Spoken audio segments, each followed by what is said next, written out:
As hundreds stormed the Makhachkala airport in the Russian region of Dagestan, they shouted Allahu Akbar, God is greatest. Some waved Palestinian flags while yelling anti-Semitic statements. Where are they? They demanded of the airport staff. The mob violently burst onto the tarmac after a flight arrived from Tel Aviv, prompting airline staff to order those passengers disembarking from another plane back on board.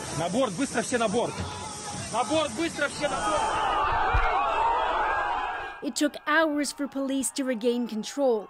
Local officials said 20 were injured in the clashes, and the Kremlin blames those outside of Russia for creating the chaos. The events in Makhachkala last night were instigated, among other things, through social networks, not least from Ukraine, by the hands of agents of Western Special Services.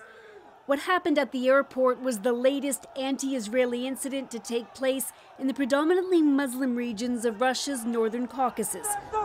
Over the weekend, a crowd gathered at a hotel because they thought Israeli refugees were inside. In another region, a fire broke out at a Jewish cultural center that was under construction. The authorities have been caught pretty unprepared. This Russia expert says it's extraordinary that the authorities weren't able to crack down on the crowd earlier, which is why she believes the Kremlin will try to compensate now. Prosecutions, trials, jail sentences are to be expected, so they want to show that they are really quite serious about punishing. She believes the rising tension in the North Caucasus isn't representative of the rest of the country. But in Moscow, the Jewish community is deeply concerned. That's scary. I have no idea what I should do, says this teacher. It's very embarrassing and painful, says another. The U.S. has condemned the anti-Semitic events in Dagestan, and Israel has issued its highest threat travel warning to the area.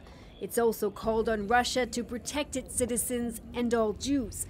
Security has been stepped up at the Makhachkala airport.